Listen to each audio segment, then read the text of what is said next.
been my experience that a lot of people who come into DSA and further like left radicalization come at it usually from some interest in electoral politics or like disillusionment therefrom, myself included. And so like, could you maybe speak to the, especially the Alabama sharecroppers and all the stuff the radical stuff they were doing back then, as a precursor to, I guess, electoral gains like the New Deal and other things that people think of that are much more entrenched, I guess, in people's historical memory. Yeah, well, I will say that we should just be cognizant of the fact that the South at this time was essentially a one-party system. There was not really... the parties are more competitive now, but at this time, I mean, it was a one-party system dominated by the Democratic Party, which is not the Democratic Party as we think of it today, but was literally the party of white supremacist terror and, you know, slave owners for 100 years. And so electoral organizing, if you're a poor, you know, person in the South, black or white, that's not the area where you make change. Like, you were cut out from doing that. So the New Deal... So the Democratic Party in the South, and I don't, just cut me off if I'm getting into too much detail, but the Democratic Party in the Democratic Party was like a party of multiple sort of forces. So there, in the North, there was like immigrant communities that were organized under the Democratic Party. This really just wasn't a possibility for them. So I don't know if that helps you at all. Thanks. I mean, I think there are way more options for us to get involved in electoral organizing, but I think it's my perspective, and people can disagree with me, but in my opinion, electoral organizing, like, we should be fighting to get people into office so that they can cement the gains that working people have made in the streets and through labor organizing and through tenant organizing and social justice movement organizing. Like, that's, our politicians are elected to represent us and to ensure that the gains that we make through struggle remain in place, and to make the conditions slightly better so that we can be more effective in our organizing. And I think that's the way that leftists have often thought about electoral politics. Like, I'm talking about far leftists have thought about electoral politics throughout history in the United States. I have a follow-up. Do you guys, either one, think that Southern DSA chapters have fewer opportunities to impact the electoral politics versus New Orleans DSA, Northern DSA chapters? I mean, are there regional distinctions here that you guys see? Mike, do you want to? No, I was hoping you were here. Okay, all right. I think that there's not as much organized progressive activity in the Democratic Party in the South. We've seen with like campaigns like Stacey Abrams and Beto O'Rourke that there is like potential for that, and there's like a desire for that. But it's really not the same as like Democratic dominated progressive city councils or whatever in Philadelphia. So I think that there's more opportunity than there was in the 1930s, but I don't think that it's the same as it is in northern cities, and that kind of reflects maybe why a lot of DSA chapters haven't gotten involved in electoral organizing in the South. But so you you have a thought, so why don't you share? I felt like that wasn't an apples to apples. So like when we're talking about a campaign like Abrams or Gillum or Beto, where we're talking about like a state level huge position, and we're comparing it to Northern chapters' ability to get people on city councils. Yeah. City politics. I think there's a tremendous amount of room for DSA chapters in every part of the country to look at what the points of entry into electoral politics are that are viable at what scales. And I think being like cognizant of what scales you can make major impacts at is often something that we don't think about. Like, I think when we talk about electoral politics, we have a generation or two that are really conditioned to think about that purely on the national level and very, very large scale. But school boards matter. DA races matter. City councils matter. Most of the decisions that impact people's day-to-day experience of governance, of citizenry, is at that level. And that's a level that we absolutely can impact, often with very little cost and a lot to gain. Our city council races are often won or lost by less than 50 votes. We can pull out 50 people.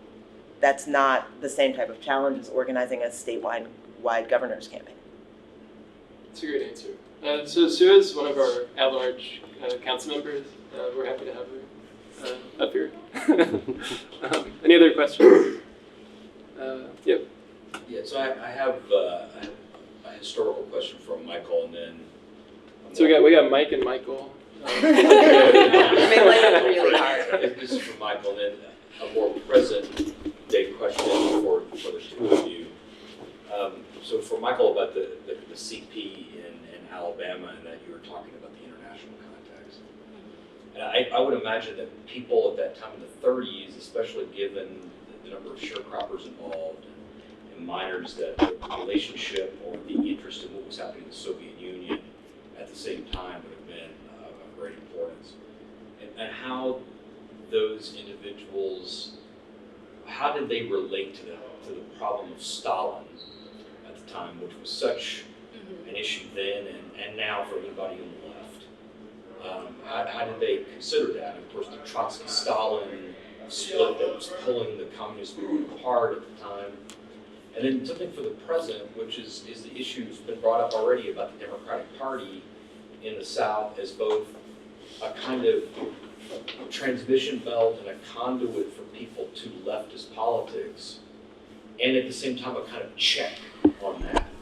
You know, that it often does sort of pass through it on the way toward socialist politics and ideas, and the Democratic Party, I think just has to say it in many cases, just stands firmly against more radical tendencies and trying to funnel things back into that system. So I wanted to know what you thought about the possibilities for DSA, about how to relate to this conundrum in the South about the Democrats are often a better game certainly than the Republicans, and they're a large institutional structure there, and yet they often are an obstacle for building socialism.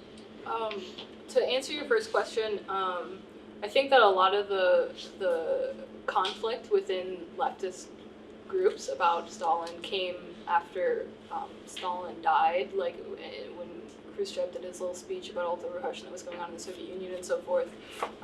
So in the 1930s, from everything that I've read, it wasn't really a big question like Stalin or Trotsky, all these splits and like sectarian things going on in the left. I think people were more focused on the everyday struggles that they were going through and the organizing that was happening in their towns and their neighborhoods and their cities. And in large part, it's my perspective that we often get bogged down in these little questions of, how do we analyze this historical thing that happened or whatever, when we're not tied to active, like, powerful movements. I will say, though, that people looked fairly favorably on the Soviet Union and at this time, and in fact, granted, this is in the 1930s. This is before people knew about the repression that was going on in the Soviet Union. They knew about the good things that were happening, about eradicating poverty and everybody getting a job and so forth. And so some of the black sharecroppers even thought, if the brutality got really, really bad, and if the state government in Alabama sent down like the military to put them down, they thought like Stalin would send in troops to protect them. Like, so they felt connected to like a kind of international movement of working people, which they were. But I don't think that sectarianism was really too much on their minds. Speaking of the Democratic Party today and the opportunities there, I mean, I think going back to what we were just discussing, like, we can use the avenues available to us through the, like, in the conditions that exist right now to cement victories that we've made. But we shouldn't expect, like, if we purely enter into the realm of electoral organizing and get progressives elected to the Democratic Party, that they'll stay accountable to working people. In my opinion, like, both parties, they're the parties of the wealthy, and the way that we can hold our Democratic politicians to account is by supporting movements of working people first and foremost. And regardless of how progressive this candidate or that candidate says they are, at the end of the day, it's about what can working people do to hold them accountable and to pressure them. So. And I don't, Mike, if you have any thoughts too on that. No, I mean, well, the three things. No, I mean, I actually 100% agree. I mean, the 53 revelations were when everyone found out that there was some shitty situations in the Soviet Union.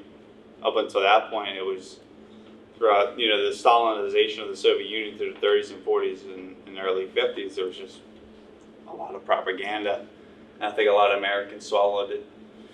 Some of the Trotskyist organizations tried to point to victimizations of the Jewish populations in the 1930s, and everyone just dismissed them. And I think it actually hurt the so-called Trotskyist movement by saying that there's bad shit that's happened in the Soviet Union. I think people were like, yeah, these people are crazy. How can there be bad stuff that's happened in the Soviet Union? Yeah, I mean, we have to keep in mind from a historical perspective, like 1918, the Russian Revolution, like if you're a working person who like cares about the liberation of working people around the world, this is an amazing moment. Poor people, peasants rising up in Russia, overthrowing the Tsarists, overlords, and like creating a new society. So that was like a huge thing that people were still in the 30s, 10, 20 years later, they really thought this was great.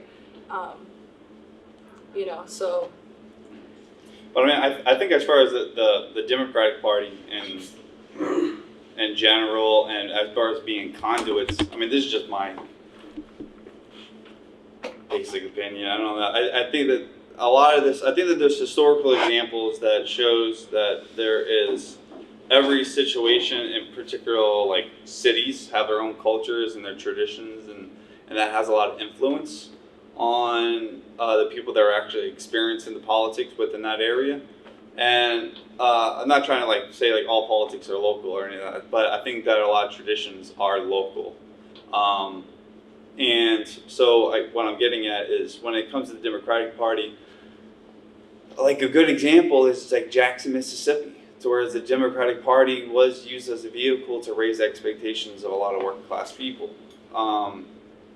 But I don't know if the Democratic Party is going to be used as the same type of vehicle in Boston, Massachusetts, which is really seen as a machine that gobbles up any sort of progressive momentum. So I mean, I think that the traditions of each locality plays a lot of role, and as far as national politics, it seems there's so much focus on figureheads. So that sort of transcends party politics a lot of times, like Bernie Sanders. I mean, I'm sure a lot of people that voted for Bernie Sanders couldn't care less that he was a Democrat, nor I think a lot of people even really care about the Democratic Party, Republican Party division anyway. I think a lot of working people don't care. I think they see a lot of parity between the two parties. So, I think it really more so is like a local issue when it comes to party politics. Then, and in that sense, no two Democratic parties are alike. No two Republican parties are alike. I think it's complicated. I guess that's it. It's definitely a debate that the left has been having a long time about how to get past the sort of two-party logic, towards some kind of an independent political organization. Questions? Sue, and then the gentleman in the back. I have a historic question for Mike and a present question for Michael. Just to flip that. So the period after the Civil War in New Orleans is just incredibly violent and incredibly disruptive, over and over again. You have the Mechanic Institute riot and massacre, you have Liberty Place, you have Thibodeau in proximity, and then refugees coming into the city from that. The ability of the Triple Alliance to hold together and to hold the line is tremendous in that context. And the application of the Sherman Antitrust Act is also remarkable because it's that same funneling back to mainstream. It's targeting the syndicalists and breaking them from the wildcat strike by singling them out for punishment. What are the implications of that into the series of riots, strikes, and attempts to reorganize that stretch from the turn of the century into the 1930s? And you get to pause and think about an answer to that while I ask Michael's question. It's really striking, looking at 1930s Alabama, how many of the tactics, the smuggling in laundry, the slowdowns, the arsons, the sabotage, the combination of theory and practice, come out of traditions that were carried through slavery. The Bible meetings with underlined words. And I think one of the things that makes the 1930s in Alabama so strong is that you do have that institutional analysis, that ability to look at the big picture and have that framework combined with really rooted tactics on the ground. And so I think my question for you, and more broadly for us, is in this moment, how do we draw from a diversity of backgrounds and cultural contexts so that our set of tactics are informed by people's lived histories, lived legacies of resistance, not just the things that are accessible through a Western canon, through a white lens, or through our history books? Big questions. Yeah, I mean, maybe I guess I'm going first. The thing is, like, I think that the Triple Alliance was a phenomenon to where you had these trades, the three trades, which were that they worked in proximity to each other, and they were comparable as far as wages. I'm assuming they were comparable on wages because they roughly did the same thing. The scalemen, the weighers, and the teamsters. You know, in this sense, the teamsters were just moving stuff from here to there. I think that they were on the lower end of the totem pole. And so they formed an alliance. I'm not even sure that they formed an alliance with the permission of anybody else. I think they just did it themselves. And all these other people that were newly organized identified with them and sympathized with them because their situation was probably quite more similar, as opposed to like Fitzpatrick, who was the Union president of the most powerful union probably in America at that time. And that's the thing that like I tried to like highlight is like the proximity of these unions within the supply chain of international capitalism. It gave these people that were former slaves like a factor of like a whole lot more of power. They were former slaves, but yet they were able, through organizing on those specific docks, because that's where all the cotton was going through, it just gave them way more political power. You know, the power of the working class to be able to close the tap of commerce. And so I think that when that experience of banding together, I think that they probably identify with each other a lot more. And then when they actually went and made their demands, that sort of legacy of people sort of trying to solve their own problems in New Orleans and the labor movement wasn't something that was quite original. It was something that was a continuation of a long tradition of black workers and white workers standing up for themselves. And so I'm not sure exactly how much of a special influence that there was with their experience in particular, or if it was just one more sand, a grain of sand, that was a part of this larger wave of radicalization in the New Orleans labor movement. Because as we saw in like 1907, there was another massive general strike. Even though they had kind of lost the last general strike, their main demand, they lost. But in 1907, they were all out on strike again. And the practices of labor, there was referred to as a 50-50 rule. You had to have equal parts of black workers and white workers on all jobs. And that was a rule that in 1892 would have been unimaginable, at least. You know, that you would actually negotiate and have.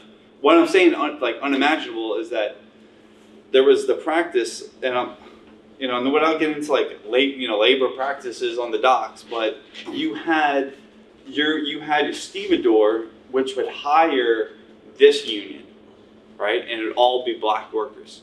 Or they would go with this union and it would all be white workers. But by 1907, you were having one stevedore coming to the unions, which were starting to amalgamate their two white unions and black unions, and actually having white and black workers working next to each other.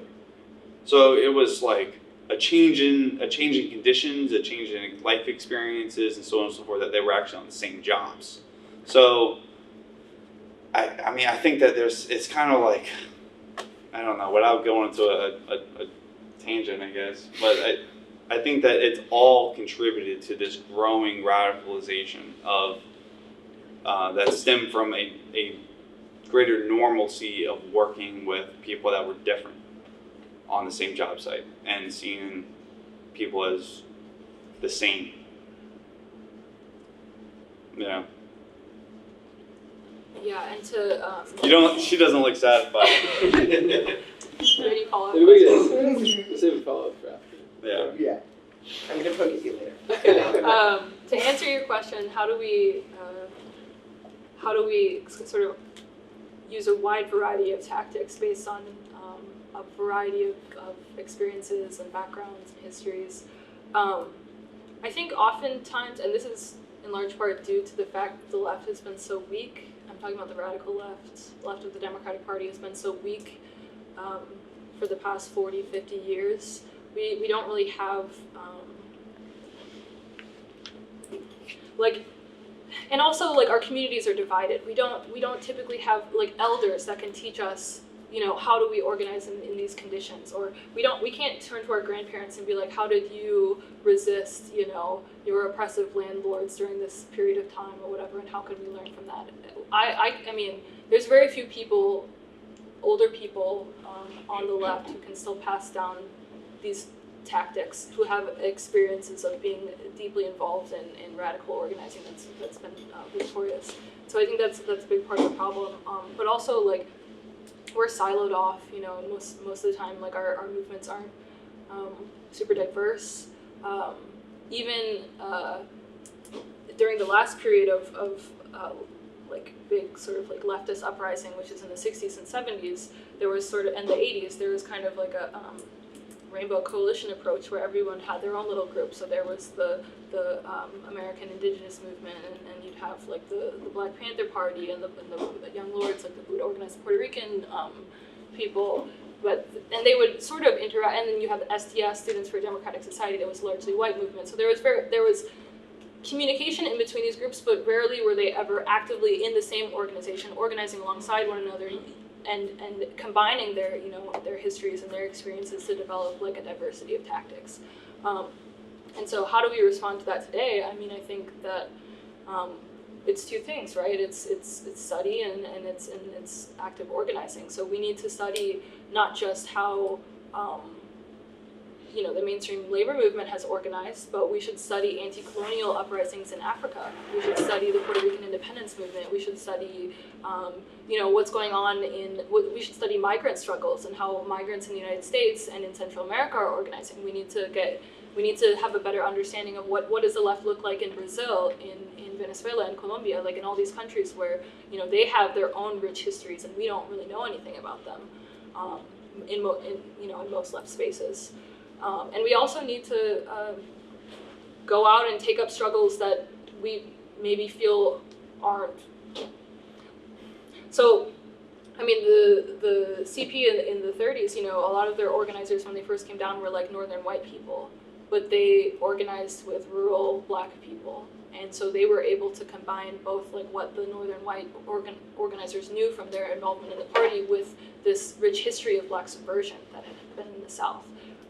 And you know, you don't see that too often in DSA, and so I think that's something that, you know, is on our mind, but we really need to challenge ourselves at all times. How do we connect with a diversity of struggles and a diversity of movements, and how do we really uplift and center the experiences of people who aren't in this room right now and learn from them? Excellent answers. This gentleman. Yeah, just a couple of questions. one comment about the Russian Revolution in the 30s. A lot of progressive, young progressive labor people went to Russia and were favorably impressed, including Walter Reuther. Question about New Orleans, 1907. Was the IWW at all involved in any of the labor struggles around that time? They influenced that. IWW in New Orleans was largely controlled by the yellow socialists.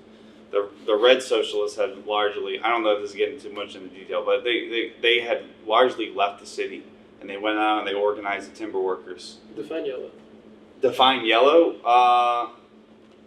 Well, in the so in the context of the debates, the Reds referred to the Yellows as someone that were trying to reform, which I think is a caricature of what the Yellows were actually really trying to advocate for. I think that if I were to get my opinion as to what I think the real Yellows were actually trying to do, is they were trying to institutionalize leftist politics within an urban culture.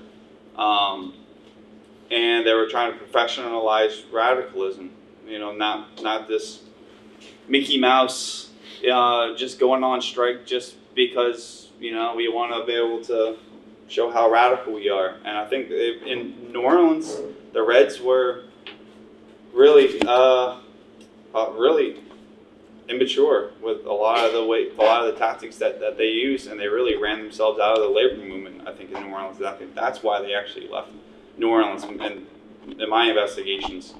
But they did a lot of really good work and out in DeRidder. Covington Hall was a really good union organizer. He was a Red. But the IWW, they were the Reds of the Socialist Party, and they didn't really have a whole lot of influence in New Orleans. They had a massive amount of influence in DeRidder. They built the Timber Workers Union, the Brotherhood of Timber Workers Union. That was the name. And I mean, the IWW. Well, Covington Hall did at least, and he was an IWWer. That was mostly in the Pacific Northwest. No, here in the state of Louisiana. DeRidder. Okay. Yeah. They formed a Soviet. It really was a Soviet. I'm not just throwing that word around. They really formed a Soviet. They really took over So DeRidder. you define Soviet for people in the room. A Soviet is when you have a labor organization which transcends trade unionism, and it becomes a genuine democratic vehicle to express the working class people's ambitions in an extremely grassroots way. And so in DeRidder, they had an IWW that became, this is in 1912, by the way. So in 1912, an IWW became the mayor of DeRidder, and there was a boss, Kimberly, I think his name was. He was a lumber baron, and he decided to go to war with the Brotherhood of Timber Workers, and the Brotherhood essentially took over the town and cast the police out and took over, and they started to set up essentially a revolutionary government to try to hold on to their union. They got crushed. It was probably premature. Clearly, they pretty much did the same mistake that the Parisians did in 1871 by biting off more than they can chew. But yeah, I mean, they go straight to the point. The IWW never had much influence in New Orleans. Some good future episodes of labor history for DSA New Orleans. There was a question back there. Yeah, The question for you, Mike. You talked about like the tenuous coalition between white workers and black workers and white unions and black unions. And I wonder if you could talk more about like what the specific conditions were that like led to them working together versus not working together. You talked a little bit about like economic leveling, but was there like strategies that people employed to like counter white supremacist mindsets in like the white working class in New Orleans, or was it more like determined by the conditions of work? Yeah, that's a really good question, and that's something I've actually really thought a lot about. My conclusion is that violence determines parity between white and black workers, violence amongst themselves. So when there was the race riots during the collapse during the Long Depression, that was the most characteristic event that happened. Aside from the events that happened in 1865, which was when the blacks, freedmen came into the city and demanded jobs.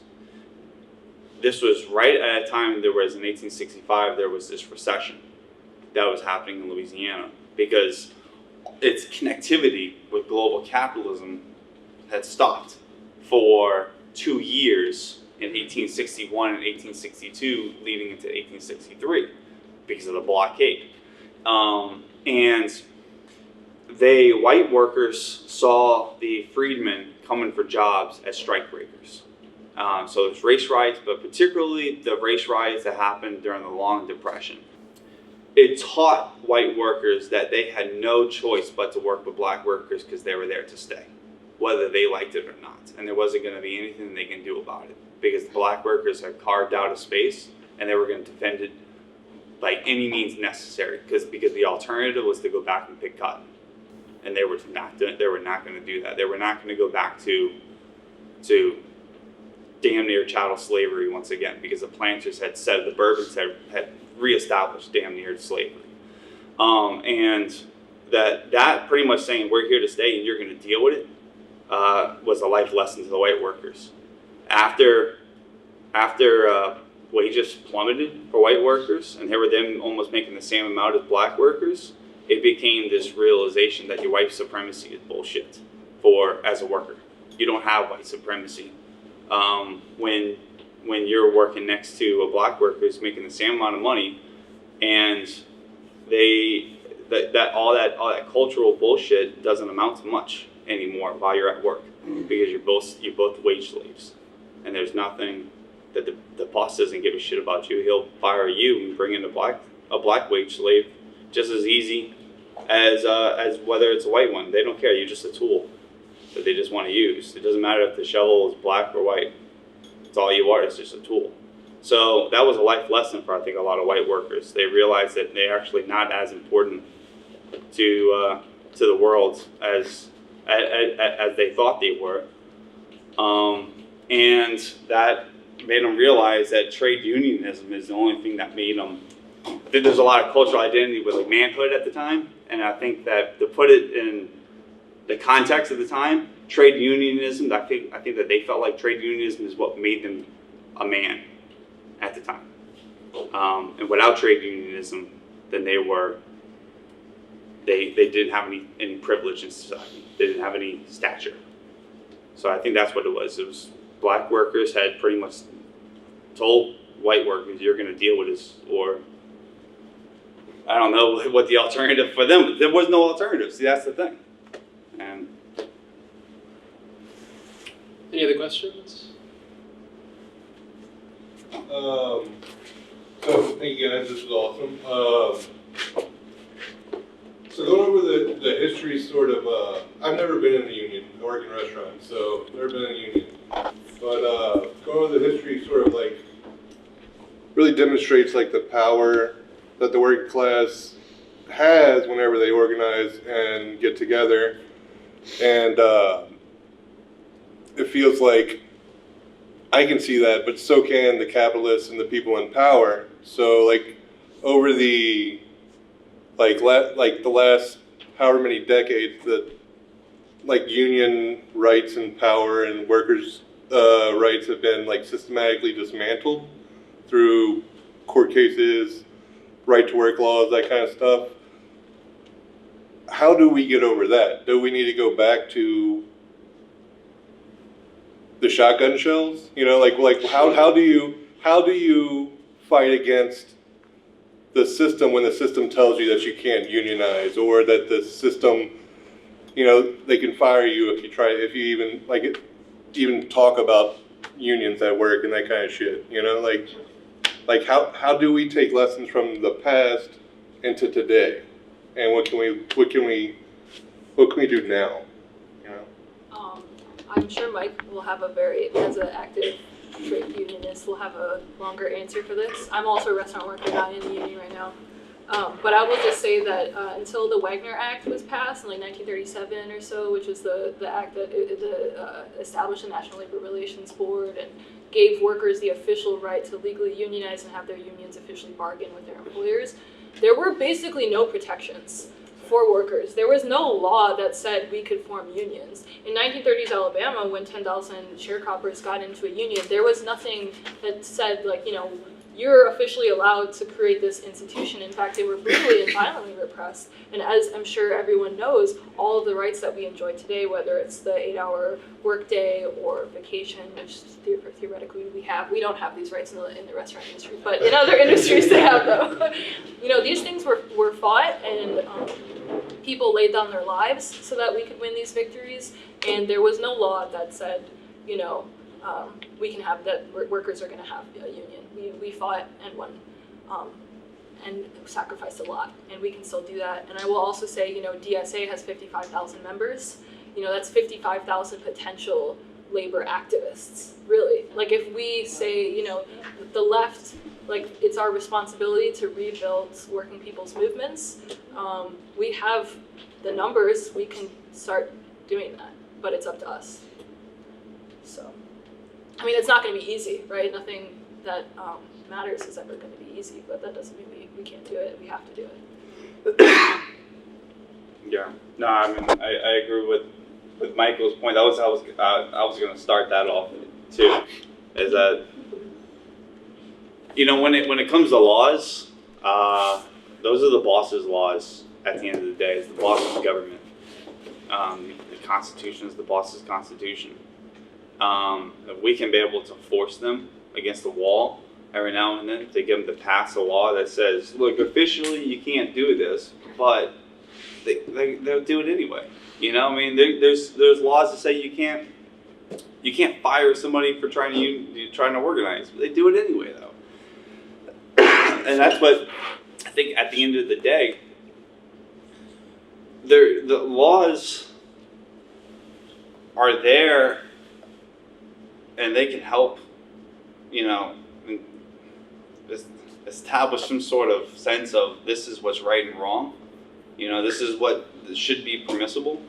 But before those laws, and what really was backing those laws to actually make them concrete and enforceable with the boss's state to actually even enforce it, is the fear of workers. To be able to actually say, if you don't do this, there's going to be reprisals. If you don't do this, then there's going to be bad shit that's going to happen to the flow of commodities.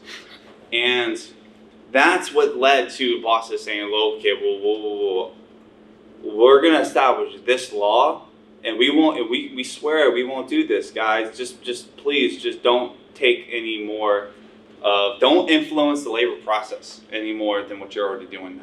And that's ultimately, I think, what it's about. There's a labor process that leads to the commodification that of people's labor that becomes embodied into actual objects that can be bought and sold on the market, that we're buying and selling people's lives.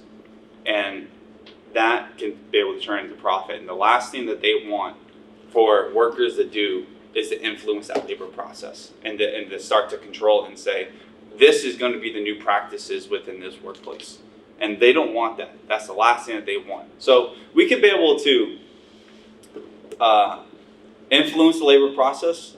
We can be able to influence politics within a city, what is acceptable, what is seen as acceptable, I should say, because that is something that constantly changes, what is seen as acceptable. And that can be, you know, codified into law, but it's ultimately, it's the actual organization of the workers themselves that actually create the law in practice before it becomes commodified on a piece of paper, which the lawyers are going to ignore and the police are going to ignore anyway. I think it's the actual organization of the workers that's the only thing that really matters at the end of the day. The laws are there for them, not for us. And I think with that note, we're going to go ahead and shut it down for the evening. Thank you for that excellent answer.